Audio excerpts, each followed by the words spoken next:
ಆತ್ಮೀಯ ಮಿತ್ರ, ನಿಮಗೆಲ್ಲರಿಗೂ ಪ್ರೀತಿಪೂರ್ವಕವಾದ ನಮಸ್ಕಾರ ಮತ್ತು ವಿವೇಕಮಾಲೆಯ ಇವತ್ತಿನ ಸಂಚಿಕೆಗೆ ಪ್ರೀತಿಪೂರ್ವಕವಾಗಿ ಸ್ವಾಗತಿಸ್ತೇನೆ. ಸ್ವಾಮಿ ವಿವೇಕಾನಂದರ ಕನಸಿನ ತರುಣರಾಗುವ ದಿಕ್ಕಿನಲ್ಲಿ ನಾವೆಲ್ಲರೂ ಮಾಡ್ತಿರೋ ಪ್ರಯತ್ನಕ್ಕೆ ನಾನೇ ಸಂತೋಷ ಪಡ್ತೀನಿ. ಯಾಕೆ ಅಂತಂದರೆ, ವಿವೇಕಾನಂದರು ಬಯಸಿದ್ದು ಆ ಥರದ ಪರಿಕಲ್ಪನೆಯ ತರುಣರನ್ನು. ಅವ್ರು ಯಾವಾಗಲೂ ಹೇಳ್ತಿದ್ರು, ನಾನು ಈ ಹಿಂದೆ ಹೇಳಿದಂತೆ, you can understand religion better with your muscles stronger ಅಂತ. ಹಂಗೆ ಹೇಳ್ತಿದ್ದ ಸ್ವಾಮಿ ವಿವೇಕಾನಂದರು ಒಂದು ಮಾತನ್ನ ತುಂಬ ಗಂಭೀರವಾಗಿ ಏನು ಹೇಳ್ತಿದ್ರು ಅಂತಂದರೆ, ಅತ್ಯಂತ ಶ್ರೇಷ್ಠ ಸಿದ್ಧಾಂತವನ್ನು ಹೊಂದಿರೋದು ಹಿಂದೂ ಧರ್ಮ, ಆದರೆ ಆಚರಣೆಯಲ್ಲಿ ಅತ್ಯಂತ ಕನಿಷ್ಠ ಭಾಷಣಗಳು. ನೀವು ಯಾವಾಗಲಾದ್ರೂ ಒಂದು ಪುಸ್ತಕ ಓದಲೇಬೇಕು ಸ್ವಾಮಿ ವಿವೇಕಾನಂದರದು ಅಂತಿದ್ರೆ ಅವ್ರ ಜೀವನವನ್ನು ಓದಿದ ನಂತರ. ವಿವೇಕಾನಂದರ ಜೀವನವನ್ನು ಓದೋಕ್ಕಿಂತ ಮುಂಚೆ ನೀವೇನಾದರೂ ಅವರ ವಿಚಾರಧಾರೆಯನ್ನು ಓದಲಿಕ್ಕೆ ಪ್ರಯತ್ನ ಪಟ್ಟರೆ ಅದು ಅರ್ಥವಾಗೋದಿಲ್ಲ. ಹೀಗಾಗಿ ವಿವೇಕಾನಂದರ ಜೀವನವನ್ನು ಓದಿದ ನಂತರ ಕೊಲಂಬೋದಿಂದ ಆಲ್ಮೊರಾಕ್ಕೆ ಅನ್ನುವಂಥ ಅವ್ರದ್ದೊಂದು ಪುಸ್ತಕ ಇದೆ. ಆ ಪುಸ್ತಕವನ್ನು ಓದ್ತಾ ಹೋಗಿ, ಇನ್ಫ್ಯಾಕ್ಟ್ ಅಭಿನವ ವಿವೇಕಾನಂದರು ಅಂತ ಕರೆಯಲ್ಪಡುವಂಥ ಸ್ವಾಮಿ ರಂಗನಾಥಾನಂಜಿ ದೀಕ್ಷೆ ಕೊಡೋಕ್ಕಿಂತ ಮುಂಚೆ ಕಂಡೀಷನ್ ಹಾಕ್ತಾ ಇದ್ರು, ನೀವು ಕೊಲಂಬೋದಿಂದ ಆಲ್ಮೊರಾಕ್ಕೆ ಓದಿದ್ದೀರಾ ಅಂತ. ಈ ಭಾಷಣ ಸೀರೀಸ್ ಯಾವ್ದು ಗೊತ್ತಾ? ಸ್ವಾಮಿ ವಿವೇಕಾನಂದರು ಅಮೆರಿಕ ಯುರೋಪ್ ಪ್ರವಾಸ ಮುಗಿಸಿ ಮೇಲೆ ಹಾಕೊಂಡು ನಾನು ಭಾರತ ಭೂಮಿಗೆ ಬಂದೆ, ಈಗ ಸಮಾಧಾನ ಆಯಿತು ನನಗೆ ಅಂತೆಲ್ಲ ಹೇಳೋದನ್ನ ನಾವು ಕೇಳ್ತೀವಿ. ಇದು ಸ್ವಾಮಿ ವಿವೇಕಾನಂದರ ಭಾವ. ಅಲ್ಲಿಂದ ಇಡೀ ದೇಶದ ಉದ್ದಗಲಕ್ಕೂ ಸುತ್ತಾಡುವಾಗ ಅವರು ಈ ಥರದ ಅನೇಕ ವಿಚಾರಗಳನ್ನು ಚರ್ಚೆ ಮಾಡ್ತಾರೆ. ಅದ್ರ ಒಂದು ಚರ್ಚೆಯಲ್ಲಿ ಅವ್ರು ತುಂಬ ಗಂಭೀರವಾಗಿ ಹೇಳೋದೇನು ಅಂತಂದ್ರೆ, ಅತ್ಯಂತ ಶ್ರೇಷ್ಠ ಧರ್ಮ ಸೈದ್ಧಾಂತಿಕವಾಗಿ ಹಿಂದೂ ಧರ್ಮವೇ. ಎಲ್ಲರೂ ಒಂದೇ, ಜಗತ್ತೆಲ್ಲ ಹೊರ ಮುಖವಾಗಿ ಚಿಂತನೆ ಮಾಡ್ತಿರುವಾಗ ಹಿಂದೂ ಧರ್ಮ ಒಂದೇ, ಅಂತರ್ಮುಖಿಯಾಗಿ ಆಲೋಚನೆ ಮಾಡುವಂತ ಒಂದು ಅದ್ಭುತವಾಗಿರುವಂತ ಪರಿಕಲ್ಪನೆಯನ್ನ ಸೃಷ್ಟಿ ಮಾಡಿಕೊಟ್ಟಿದ್ದು. ಇಂಥ ಅದ್ಭುತವಾಗಿರುವಂತ ಧರ್ಮ ಎಲ್ಲರೂ ಅದೇ ಒಂದೇ ಆತ್ಮ ಎಲ್ಲರೊಳಗೂ ಇದೆ. ಅದೇ ಆತ್ಮವತ್ತ ಸರ್ವಭೂತಾನಿ ಅಂತ ನಾವೇನು ಹೇಳ್ತೀವೋ, ಎಲ್ಲರನ್ನೂ ಆತ್ಮಸ್ವರೂಪಿಯಾಗಿ ಕಾಣುವಂತ ಶ್ರೇಷ್ಠ ಚಿಂತನೆಯನ್ನು ಕೊಟ್ಟಿದ್ದು ಹಿಂದೂ ಧರ್ಮ. ಆದರೆ ಜಾತಿಗಳಲ್ಲಿ ಹರಿದು ಹಂಚಿ ಹೋಗಿರೋದು ಕೂಡ ಹಿಂದೂ ಧರ್ಮ. ನಾನ್ ಮೇಲು ನೀನ್ ಕೀಳು ಅನ್ನುವಂಥ ಈ ಭಾವನೆಯನ್ನು ತುಂಬಿಕೊಂಡು ಹಿಂದೂ ಧರ್ಮ ಒಳಗಿಂದ ನಲುಗಿ ಹೋಗಿಬಿಟ್ಟಿದೆ. ಈಗ ಮತ್ತೆ ಆ ಉಪನಿಷತ್ತುಗಳಿಗೆ ಮರಳಿ ಹೊಸ ಭವ್ಯ ಭಾರತವನ್ನು ಕಟ್ಟಬೇಕಾಗಿದೆ ಅಂತ ಸ್ವಾಮಿ ವಿವೇಕಾನಂದರು ಕನಸು ಕಟ್ಟಿಕೊಡ್ತಾರಲ್ಲ. ನಂಗೆ ಗೊತ್ತಿಲ್ಲ ಬೇರೆ ಯಾರು ಇದನ್ನು ಫಾಲೋ ಮಾಡ್ತಾರೋ ಇಲ್ವೋ ಗೊತ್ತಿಲ್ಲ. ಮಿತ್ರ, ಪ್ರತಿನಿತ್ಯ ವಿವೇಕಮಾಲೆ ಹಾಕೊಂಡು ನಾವು ವಿವೇಕಾನಂದರ ಚಿಂತನೆಗಳನ್ನು ಕೇಳ್ತಾ ಇದ್ದೀವಿ. ಎಕ್ಸರ್ಸೈಸ್ ಒಂದು ಪಾರ್ಟಿಗೆ ಇಡಿ. ತುಂಬ ದಿನ ಎಕ್ಸರ್ಸೈಸ್ ಆಗ್ತಾ ಬಂತು, ವಿವೇಕಾನಂದರ ಜಯಂತಿಯೂ ಹತ್ರ ಬಂತು. ವಿವೇಕಾನಂದರ ಚಿಂತನೆಗಳನ್ನು ಕೇಳ್ತಾ ಇದ್ದೀವಿ. ವಿವೇಕಾನಂದರ ಚಿಂತನೆಗಳನ್ನು ಮೈಗೂಡಿಸಿಕೊಂಡ ನಮಗೆ ಈ ಜಾತೀಯತೆಯ ಬುದ್ಧಿ ಇರಬಾರ್ದು. ನನ್ನ ಜಾತಿಯವನು ಬಂದರೆ ಮಾತ್ರ ಸೇರಿಸ್ಕೊಳ್ತೀನಿ, ಫೇಸ್ಬುಕ್ನಲ್ಲಿ ನನ್ನ ಜಾತಿಯವನು ಮಾತ್ರ ಫ್ರೆಂಡ್ ಮಾಡ್ಕೊಳ್ತೀನಿ, ನನ್ನ ಜಾತಿ ಸಮಾವೇಶಗಳಿಗೆ ಮಾತ್ರ ಹೋಗ್ತೀನಿ, ನನ್ನ ಜಾತಿಯ MLA ನನ್ನ ಜಾತಿಯ MP ಇದ್ರೆ ಮಾತ್ರ ನಾನು ಅವರಿಗೆ ವೋಟ್ ಹಾಕ್ತೀನಿ. ಈ ಥರದ ಪರಿಕಲ್ಪನೆಯನ್ನ ಪಕ್ಕಕ್ಕಿಟ್ಟು ಇನ್ಫ್ಯಾಕ್ಟ್ ಒಂದು ಹೆಜ್ಜೆ ಮುಂದೆ ಹೋಗೋದಾದ್ರೆ, ನನ್ನ ಜಾತಿಯವರಿಗೆ ಮಾತ್ರ ನಾನು ನನ್ನ ಮಗನನ್ನ ಕೊಡ್ತೀನಿ. ಎಲ್ಲಿವರೆಗೂ ಮಿತ್ರ? ಹಿಂದೂ ಧರ್ಮದಲ್ಲಿ ನಾವೆಲ್ಲರೂ ಒಂದಾಗಿ ಒಂದು ಎಂಟಿಟಿಯಾಗಿ ಕಂಡ್ರೆ ಇಡೀ ಜಗತ್ನಲ್ಲಿ ನಮ್ಮನ್ನು ಅಲುಗಾಡಿಸುವ ಸಾಮರ್ಥ್ಯ ಯಾರಿಗೂ ಇಲ್ಲ. ಇವತ್ತು ಭಾರತ, ಟ್ರಂಪ್ ನೆನ್ನೆ ಹೇಳಿದಾನಲ್ಲ, 500% ಟ್ಯಾರಿಫ್ ಹಾಕ್ತೀನಿ ಇಂಡಿಯಾಕ್ಕೆ ಅಂತ. India says we don't care. ರಷ್ಯಾದಿಂದ ಆಯಿಲ್ ತರಬೇಕು ಅನ್ನುವಂಥ ನಮ್ಮ ನೀತಿ ನಿರ್ಧಾರಗಳಲ್ಲಿ ನಯಾ ಪೈಸೆಯಷ್ಟು ಬದಲಾವಣೆ ಇಲ್ಲ, ನಾವು ತಗೊಳ್ತೀವಿ ಅಂತ. ಇನ್ಫ್ಯಾಕ್ಟ್ ಜಗತ್ತಿನ ಎಲ್ಲ ರಾಷ್ಟ್ರಗಳು ಅದಕ್ಕೆ ಸಮ್ಮತಿ ಸೂಚಿಸಿವೆ.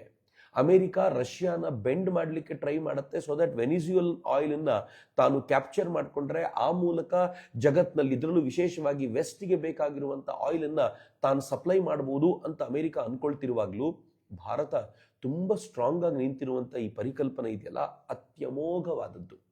ಆ ಕಾರಣಕ್ಕೆ ನಾನು ಹೇಳೋದೇನು ಅಂತಂದ್ರೆ, ಇವತ್ತು ಭಾರತ ಎಲ್ಲ ದೃಷ್ಟಿಯಿಂದಲೂ ಸ್ಟ್ರಾಂಗ್ ಆಗಿದೆ. ಬಟ್ ಒಳಗೆ ನಾವು ಹೆಂಗಿದ್ದೀವಿ? ನಮ್ಮನ್ನ ಉತ್ತರ ಭಾರತ, ದಕ್ಷಿಣ ಭಾರತ ಅಂತ ಹೊಡಿಬೋದು. ನಮ್ಮನ್ನ ಭಾಷೆಗಳ ಹೆಸರಲ್ಲಿ ಹೊಡಿತಾರೆ. ಅವನಿಗೆ ಕನ್ನಡ ಮಾತಾಡ್ಲಿಕ್ಕೆ ಬರಲ್ಲ, ಇವನಿಗೆ ತಮಿಳ್ ಮಾತಾಡ್ಲಿಕ್ಕೆ ಬರಲ್ಲ, ಅವನಿಗೆ ಹಿಂದಿ ಮಾತಾಡ್ಲಿಕ್ಕೆ ಬರೋದಿಲ್ಲ, ಅವನಿಗೆ ಉರ್ದು ಮಾತಾಡ್ಲಿಕ್ಕೆ ಬರೋದಿಲ್ಲ, ಅವನಿಗೆ ಅದು ಎಲ್ಲರೂ. ನಾವು ಎಲ್ಲಿವರೆಗೂ ಇದ್ದೀವಿ ಅಂತಂದ್ರೆ, ಇವತ್ತು ಬೋರ್ಡಿನ ಮೇಲೆ ಹಿಂದಿ ಇದ್ರೆ ಸಹಿಸ್ಕೊಳ್ಳೋದಿಲ್ಲ, ಉರ್ದುನ್ ಸಹಿಸ್ಕೊತೀವಿ. ಯಾವ ದೇಶದ್ದು? ಅಂದ್ರೆ ನಮಗೆ ನಮ್ಮ ರಾಜಕೀಯ ವಿಚಾರಗಳಿಗೆ ಸೂಟ್ ಆಗೋದಿದ್ರೆ ಏನನ್ ಬೇಕಿದ್ರು ಸಹಿಸ್ಕೊಳ್ತೀವಿ. ನಮ್ಮ ರಾಜಕೀಯ ವಿಚಾರಗಳಿಗೆ ಇಷ್ಟ ಆಗ್ಲಿಲ್ಲ ಅಂತಂದ್ರೆ ಎಲ್ಲವನ್ನೂ ಧಿಕ್ಕರಿಸ್ತೀವಿ. ನಾವು ಶಿವಾಜಿ ಮಹಾರಾಜರನ್ನ ಮರಾಠರು ಅಂತ ಯಾವತ್ತಿಂದ ಕರೀಲಿಕ್ಕೆ ಶುರು ಮಾಡಿದೀವಿ? ಶಿವಾಜಿ ಮಹಾರಾಜರು ರಕ್ಷಣೆಗೆ ನಿಂತಿದ್ದು ಹಿಂದೂ ಸಮಾಜದ್ದು, ಅವ್ರು ಯಾವುದೋ ಒಂದು ಮರಾಠಿ ಜನಾಂಗದ ರಕ್ಷಣೆಗೆ ಅಂತ ನಿಂತಿದ್ದಲ್ಲ. ನೀವು ಕೃಷ್ಣದೇವರಾಯರನ್ನ ನೀವು ಆಂಧ್ರದವರು ಕನ್ನಡಿಗರು ಅಂತ ಕಿತ್ತಾಡುವಾಗ ನಂಗೆ ಆಶ್ಚರ್ಯ ಅನ್ಸುತ್ತೆ. ಎಲ್ಲಿಗೆ ಹೋಗಿದ್ದೀವಿ ನಾವು? ಅತ್ಯಂತ ಶ್ರೇಷ್ಠವಾಗಿರುವಂಥ ಸೈದ್ಧಾಂತಿಕ ಆದರ್ಶಗಳನ್ನು ಮುಂದಿಡುವಂಥ ನಾವು ಆಚರಣೆಯ ವಿಚಾರಕ್ಕೆ ಬಂದ ಇಷ್ಟು ಹೀನವಾಗಿ ವರ್ತಿಸೋದ? ಹೋಗ್ಲಿಬಿಡಿ, ಬೇರೆಯವ್ರ ಬಗ್ಗೆ ಮಾತಾಡೋದು ಯಾಕೆ?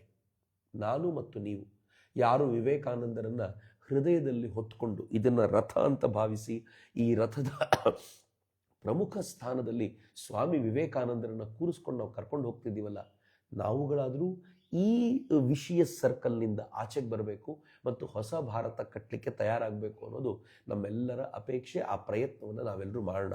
ಅದಕ್ಕೋಸ್ಕರವೇ ಸ್ವಾಮಿ ವಿವೇಕಾನಂದರು ಅಮೆರಿಕಾದಿಂದ ವಾಪಸ್ ಬಂದಾಗ ಮೇ 1ನೇ ತಾರೀಕು 1897ಕ್ಕೆ ಬಲರಾಮ್ ಬೋಸ್ ಹೌಸಲ್ಲಿ ಕುತ್ಕೊಂಡು ಏನು ಮಾಡಿದ್ರು, ಎಲ್ಲರನ್ನೂ ಸೇರಿಸಿಕೊಂಡು ಅವ್ರು ಹೇಳಿದ್ರು, ನಾನು ಒಂದು ಸಂಘಟನೆಯ ಪರಿಕಲ್ಪನೆ ಕಟ್ಟಿಕೊಡ್ತಾ ಇದ್ದೀನಿ, ನಾವೆಲ್ಲರೂ ಸೇರಿ ಒಂದು ಸಂಘಟನೆ ಆಗೋಣ ಅನ್ನುವಂಥ ಪರಿಕಲ್ಪನೆಯನ್ನ ಸ್ವಾಮಿ ವಿವೇಕಾನಂದರು ಕಟ್ಟಿಕೊಟ್ಟು ಅವರು ರಾಮಕೃಷ್ಣ ಮಿಷನ್ ಅಸೋಸಿಯೇಷನ್ಗೆ ಅಸ್ಥಿವಾರ ಹಾಕಿದ್ರು. ಆನಂತರ ಮತ್ತೆ ಮೀಟಿಂಗ್ಗಳಾದವು, ಮತ್ತೆ ಮೀಟಿಂಗ್ಗಳಾದವು. ಅದು ಉದ್ಘಾಟನೆ ಆಯಿತು. ಉದ್ಘಾಟನೆ ಆದ ನಂತರ ನೀರಾಂಬಲ್ ಮುಖರ್ಜಿ ಹೌಸ್ಗೆ ಶಿಫ್ಟ್ ಆಯಿತು. ಅಲ್ಲಿಂದ ನಿರಂತರವಾಗಿ ಅದು ಬೇಲೂರು ಮಠದಲ್ಲಿ ಲ್ಯಾಂಡ್ ತೆಗೆದುಕೊಂಡು ಇಡೀ ರಾಮಕೃಷ್ಣ ಮಿಷನ್ ಅಲ್ಲಿ ನಿಂತ್ಕೊಳ್ತು. ಇವತ್ತು ಜಗತ್ತಿನ ಮೂಲೆ ಮೂಲೆಗಳಲ್ಲಿ ರಾಮಕೃಷ್ಣಾಶ್ರಮ ಕೆಲಸ ಮಾಡ್ತಿದೆ. ಎಲ್ಲೆಲ್ಲಿ ರಾಮಕೃಷ್ಣಾಶ್ರಮ ಹೋಗುತ್ತೋ ಅಲ್ಲಿ ಜಾತೀಯತೆಯ ಸೋಂಕಿರೋದಿಲ್ಲ. ಅನೇಕ ಜಾತಿಯ ಮಠಗಳಿವೆ. ನನಗೂ ಒಂದು ಜಾತಿ ಇದೆ, ನನಗೂ ಒಂದು ಮಠ ಇದೆ. ನೋಡ್ತಾ ಇರೋ ನಿಮಗೂ ಒಂದು ಜಾತಿ ಇದೆ, ಆ ಜಾತಿಗೊಂದು ಮಠ ಇದೆ. ಅಗ್ರಿ ಇರಲಿ. ಆದರೆ ವಿವೇಕಾನಂದರು ಕಟ್ಟಿದ ರಾಮಕೃಷ್ಣ ಮಿಷನ್ ಹೇಗೆ ಗೊತ್ತಾ? ಅದು ನನಗೂ ಮಠ, ನಿಮಗೂ ಮಠ, ಯಾರ್ಯಾರು ನೋಡ್ತಿದ್ದಾರೋ ಎಲ್ರಿಗೂ ಮಠ. ಅದು ಜಾತಿ ಮತ ಪಂಥಗಳ ಮತ್ತು ರಾಷ್ಟ್ರೀಯತೆಯ ಗಡಿಗಳ ಎಲ್ಲೆಯನ್ನು ಮೀರಿರುವಂಥ ಅದ್ಭುತವಾಗಿರುವಂಥ ಸಂದೇಶವನ್ನು ಸಮಾಜಕ್ಕೆ ಕೊಡ್ತಾ ಇರುವಂಥ, ನಿಜಾರ್ಥದಲ್ಲಿ ಹಿಂದುತ್ವವನ್ನ ಸಮಾಜಕ್ಕೆ ಪ್ರಸರಿಸ್ತಾ ಇರುವಂಥ ಒಂದು ಅಪರೂಪದ ಒಂದು ಮಿಷನ್ ಸ್ವಾಮಿ ವಿವೇಕಾನಂದರು ನಿರ್ಮಾಣ ಮಾಡಿದ್ರು ಅಂತ ನನಗೆ ಅನ್ಸುತ್ತೆ. ಅದೇ ಪ್ರಶ್ನೆ ನಾನು ಕೇಳಿದ್ದು, ಅದಕ್ಕೆ ಉತ್ತರ ಮೇ 1, 1897 ಸರಿಯಾದ ಉತ್ತರ ಆಗಿತ್ತು. ಉತ್ತರ ಕೊಟ್ಟವ್ರು ಯಾರು ಅಂತ ನೋಡೋಕ್ಕಿಂತ ಮುಂಚೆ ಇವತ್ತಿನ ಎಕ್ಸರ್ಸೈಸ್ ನಾನು ನಿಮ್ಗೆ ಹೇಳ್ಕೊಡ್ತೀನಿ. ವಾಸ್ತವವಾಗಿ ಏನು ಅಂತಂದ್ರೆ, ನಾವು ಎಕ್ಸರ್ಸೈಸ್ ಮಾಡ್ತೀವಲ್ಲ, ಬಹುತೇಕ ನಮ್ಮ ಬಾಡಿಯನ್ನು ಫಿಟ್ ಆಗಿಡಬೇಕು ಅಂತ ಮಾಡೋದು. ಇವತ್ತು ಹೇಳ್ಕೊಟ್ಟಿದ್ದು ಇಷ್ಟು ದಿನ ಅದಿದೆ. ಮಧ್ಯ ನಾನು ನಿಮಗೆ ಜಿಮ್ಗೆ ಎಕ್ಸರ್ಸೈಸ್ ಕೂಡ ಹೇಳ್ಕೊಟ್ಟಿದ್ದೀನಿ. ಬಾಡಿ ಮಾಸ್ ಎಕ್ಸರ್ಸೈಸ್ ಅಂತ ಕರಿತೀವಿ. ಆ ಬಾಡಿ ಮಾಸ್ ಎಕ್ಸರ್ಸೈಸ್ ಅನ್ನು ಮಾಡಿದ್ದೀವಿ. ಆದರೆ ಇವತ್ತು ನಾನು ನಿಮಗೆ ಒಂದಷ್ಟು ಪ್ರಾಣಾಯಾಮವನ್ನು ಹೇಳ್ಕೊಡ್ತೀನಿ. ಪ್ರಾಣಾಯಾಮ ನಿಮ್ಗೇನು ಗೊತ್ತಿಲ್ಲದೆ ಇರುವಂಥದ್ದು ಏನಲ್ಲ. ಆದರೆ ಪತಂಜಲಿಯ ಯೋಗ ಸೂತ್ರಗಳಲ್ಲಿ ಯಮ ನಿಯಮ ಮೊದಲನೇದು. ಅದ್ರ ಬಗ್ಗೆ ಮಾತಾಡ್ಲಿಕ್ಕೆ ಹೋಗೋದಿಲ್ಲ, ಬಟ್ ತುಂಬ ಆಳಕ್ಕಿರುವಂಥದ್ದು ಅದು. ಯಮ ನಿಯಮ ಆದಮೇಲೆ ಆಸನಗಳನ್ನು ಹೇಳ್ತಾರೆ. ನಾವು ನಿನ್ನೆ ಆಸನಗಳ ಬಗ್ಗೆ ಸ್ವಲ್ಪ ತಿಳ್ಕೊಂಡಿದ್ದೀವಿ. ಅದಾದಮೇಲೆ ಪ್ರಾಣಾಯಾಮ ಹೇಳ್ತಾರೆ. ಆನಂತರ ಪ್ರತ್ಯಾಹಾರ, ಧಾರಣ, ಧ್ಯಾನ, ಸಮಾಧಿ ಇವೆಲ್ಲವೂ ಇದೆ. ಸೊ ಹೀಗಾಗಿ ನಾವು ಮುಂದಿನ ಹಂತಕ್ಕೆ ಆಸನವನ್ನು ಬಿಟ್ಟಲ್ಲ, ಆಸನದ ಜೊತೆಗೇನೆ ದಿನಕ್ಕೊಂದು 10 ನಿಮಿಷ ನಾವು ಪ್ರಾಣಾಯಾಮ ಮಾಡಬಹುದಾ ಅನ್ನೋದೊಂದು ಪ್ರಯತ್ನ. ಪ್ರಾಣಾಯಾಮ ಮಾಡೋದ್ರಿಂದ ಏನು ಅಂತಂದ್ರೆ, ಉಸಿರನ್ನ ಸುದೀರ್ಘವಾಗಿ ಒಳಗೆಳ್ಕೊಂಡು ಈ ಬಾಡಿಗೆ ತುಂಬಿಸೋದು ಅಂತ. ನಾನು ಆ ಉಸಿರಿನ ಮಹತ್ವ ಏನು, ರಾಜಯೋಗದಲ್ಲಿ ಸ್ವಾಮೀಜಿ ಏನು ಹೇಳ್ತಾರೆ ಅನ್ನೋದನ್ನ ನಾಳೆ ನಿಮ್ಗೆ ಹೇಳ್ತೀನಿ. ಆದರೆ ಸದ್ಯಕ್ಕಂತೂ ಇಷ್ಟು. ಸ್ವಾಮಿ ವಿವೇಕಾನಂದರು ನಮ್ಮ ರಾಜಯೋಗದ ವಿಚಾರ ಬಂದಾಗ ಹೆಚ್ಚು ಪ್ರಾಣಾಯಾಮದ ಕಡೆ ಕೇಂದ್ರೀಕರಿಸುವಂತೆ ಹೇಳ್ತಾರೆ. ಸ್ವತಃ ರಾಮಕೃಷ್ಣರು ಕೂಡ ಪ್ರಾಣಾಯಾಮದ ಕುರಿತಂತೆ ಹೆಚ್ಚು ಗಮನಿಸೋದಕ್ಕೆ ತಮ್ಮ ಶಿಷ್ಯರಿಗೆ ಹೇಳೋದನ್ನ ನಾವು ಕೇಳಿದ್ದೀವಿ. ಸೊ ಈ ದೃಷ್ಟಿಯಿಂದ ಪ್ರಾಣಾಯಾಮದ ಅಭ್ಯಾಸ ಸಹಜವಾಗಿ ಮಾಡೋಣ. ಈ ಪ್ರಾಣಾಯಾಮದ ಅಭ್ಯಾಸ ಮಾಡಲಿಕ್ಕೆ ನಿತ್ಯ ಯಾರು ಯೋಗ ಮಾಡ್ತಿದ್ದೀರೋ ಅವರೇ ಮಾಡಬೇಕು ಅಂತಿಲ್ಲ. ಯಾರ್ಯಾರು ಈ ವಿಡಿಯೋ ನೋಡಿ ಅಯ್ಯೋ ಚಕ್ರವರ್ತಿ ಅವ್ರು ಹೇಳ್ಕೊಡೋ ಎಕ್ಸರ್ಸೈಸ್ ನನ್ನ ಹತ್ರ ಆಗೋದಿಲ್ಲಪ್ಪ ಅಂತ ಬಿಟ್ಬಿಟ್ಟಿದ್ದೀರೋ ಅವರೆಲ್ಲರೂ ಪ್ರಾಕ್ಟೀಸ್ ಮಾಡ್ಬೋದು. ಮೊದಲನೇದಾಗಿ ಪ್ರಾಣಾಯಾಮ ಲಂಗ್ಸಿನ ಕೆಪಾಸಿಟಿಯನ್ನು ವಿಸ್ತಾರ ಮಾಡುವಂಥ ಪ್ರಯತ್ನ. ನೇರವಾಗಿ ಕೂತ್ಕೊಳ್ಳೋಣ. ಸಿದ್ಧಾಸನ, ನಾನು ನೆನ್ನೆ ಹೇಳಿದ್ನಲ್ಲ, siddhasana is a very good ಆಸನ. ಆರಾಮಾಗಿ ಕೂತ್ಕೋಬಹುದು. ಕೂತ್ಕೊಂಡ ನಂತರ ಉಸಿರನ್ನು ಸುದೀರ್ಘವಾಗಿ ಎಳ್ಕೊಳ್ತಾ ಲಂಗ್ಸನ್ನು ತುಂಬಿಸ್ತಾ ಹೋಗಿ. ನಾವು ವಾಸ್ತವವಾಗಿ ಉಸಿರನ್ನ ಒಳಗೆಳ್ಕೊಳ್ಳುವಾಗ ಏನಾಗುತ್ತೆ ಗೊತ್ತಾ, ಅನೇಕ ಬಾರಿ ಹೊಟ್ಟೆ ಒಳಗೋಗುತ್ತೆ, ಉಸಿರನ್ನು ಬಿಡುವಾಗ ಹೊಟ್ಟೆ ಹೊರಗೆ ಬರುತ್ತೆ. ಇದೊಂಥರ ವಿಚಿತ್ರವಾಗಿರುವಂಥ ಅಭ್ಯಾಸ. ವಾಸ್ತವವಾಗಿ ಉಸಿರು ಒಳಗೆ ಹೋದಾಗ ಬಾಡಿ ಹಿಗ್ಗಬೇಕು, ಆನಂತರ ಕುಗ್ಗಬೇಕು. ಹೀಗಾಗಿ ನಾನು ನಿಮ್ಗೆ ಇವತ್ತು ಕೇಳ್ಕೊಳ್ಳೋದು ಏನು ಅಂತಂದ್ರೆ, ಉಸಿರನ್ನ ಒಳಗೆಳ್ಕೊಳ್ಳುವಾಗ ಗಮನಿಸ್ತಾ ಹೋಗಿ. ಹೊರಗಡೆಯ ಅಷ್ಟೂ ಉಸಿರು ನಮ್ಮ ಒಳಗೆ ನುಗ್ಗುತ್ತಾ ಇದೆ ಎನ್ನುವಂಥ ಭಾವದಿಂದ ಎರಡೂ ಹೊಳ್ಳೆಗಳಿಂದ ಉಸಿರು ಒಳಗೆ ಹೋಗುತ್ತೆ ಅಂತ ಸುದೀರ್ಘವಾಗಿ ಉಸಿರನ್ನು ಎಳ್ಕೊಳ್ಳುವಂಥ ಒಂದು ಅಭ್ಯಾಸ ಮಾಡೋಣ. ಆನಂತರ ಸುದೀರ್ಘವಾಗಿ ಹೊರಗೆ ಹಾಕುವಂಥ ಅಭ್ಯಾಸ. ಎಲ್ಲರೂ ಪ್ರಯತ್ನ ಪಡ್ಲಿಕ್ಕೆ ಶುರು ಮಾಡ್ಬೋದಾ? ಒಂದ್ಸಲ ನನ್ನ ಜೊತೆ ನೋಡಿ. ಹೇಗೆ ಅಂತಂದ್ರೆ, ನಾವು ಸುಮ್ಮನೆ ಕೂತಿರ್ತೀವಲ್ಲ, ನಿರಂತರವಾದ ಉಸಿರಾಟ ನಡೀತಿರತ್ತೆ. ಉಸಿರಾಟ, ಈ ಈ ಹಾರ್ಟ್ ಬೀಟ್ ಇವೆಲ್ಲ ಎಂಥದ್ದು ಅಂತಂದ್ರೆ ನಮ್ಮ ಪ್ರಯತ್ನವೂ ಇಲ್ಲದೆ ತಂತಾನೆ ನಡೀತಿರತ್ತೆ, ನಮ್ಗೆ ಇಷ್ಟ ಇಲ್ಲದೆ ನಿಂತು ಹೋಗುತ್ತೆ. ಹೀಗಾಗಿ ನಾವು ಪ್ರಯತ್ನಪೂರ್ವಕವಾಗಿ ಉಸಿರಾಟ ಮಾಡುವಂಥ ಪ್ರಯತ್ನ ಮಾಡೋಣ. ಕೆಲವರು ಏನು ಹೇಳ್ತಾರೆ ಗೊತ್ತಾ? ಭಗವಂತ ಮನುಷ್ಯನಿಗೆ ಆಯಸ್ಸನ್ನ ಹೆಂಗೆ ಕೊಡ್ತಾನೆ, ಯಾವ ಲೆಕ್ಕದಲ್ಲಿ ಕೊಡ್ತಾನೆ? ನೀನು 70 ವರ್ಷ ಬದುಕು ಅನ್ಲಿಕ್ಕೆ ಅವನದು 70 ವರ್ಷ, ನಮ್ದು 70 ವರ್ಷ ಬೇರೆ. ಅವನ ಕಾಲದ ಲೆಕ್ಕಾಚಾರ ಬೇರೆ, ನಮ್ಮ ಕಾಲದ ಲೆಕ್ಕಾಚಾರ ಬೇರೆ. ಆನಂತರ ನೀವು ಪ್ರತಿಯೊಂದನ್ನು ಹಂಗೆ ಯೋಚನೆ ಮಾಡುವಾಗ ಭಗವಂತ ಹೇಗೆ ಕೊಡ್ತಾನೆ? ಅವನು ಕೊಡ್ಬೋದಾಗಿರೋದು ಒಂದೇ ರೀತಿ ಅಂದರೆ, ಇಷ್ಟು ಉಸಿರು ನಿನಗೆ, ಅಷ್ಟು ಉಸಿರು ಕ್ಲಿಯರ್ ಆದ್ಮೇಲೆ ನೀನು ಬಂದ್ಬಿಡು ಅಂತ. ಹೀಗಾಗಿ ಆ ಉಸಿರಿನ ಕಡೆ ಗಮನ ಕೊಟ್ಟರೆ ಆಯಸ್ಸನ್ನು ದೀರ್ಘ ಮಾಡ್ಕೋಬಹುದು ಅಂತ ಹೇಳ್ತಾರೆ. ನಾನು ಬಹಳ ಏನು ಇದನ್ನು ಕೊಡೋದಿಲ್ಲ, ಆದರೆ ಒಂದಂತೂ ಸತ್ಯ ಇರ್ಬೋದು. Let us try this. ಉಸಿರಿನ ಸುದೀರ್ಘವಾಗಿ ಮಾಡುವಂಥ ಪ್ರಯತ್ನ ಮಾಡೋಣ. ಅಷ್ಟೇ ಸುದೀರ್ಘವಾಗಿ ಹೊರಗೆ ಬಿಡೋಣ. ಬಹುಶಃ ನನ್ನ ಮೈಕ್ನಿಂದ ಉಸಿರಿನ ವಾಯ್ಸ್ ಬರ್ತಿರ್ಬೋದು. ಆರಂಭದಲ್ಲಿ ವಾಯ್ಸ್ ಬರಲಿ, ಏನು ತೊಂದರೆ ಇಲ್ಲ. ಕಾಲಕ್ರಮದಲ್ಲಿ ವಾಯ್ಸ್ ನಿಧಾನವಾಗಿ ಕಡಿಮೆ ಆಗ್ತಾ ಹೋಗುತ್ತೆ.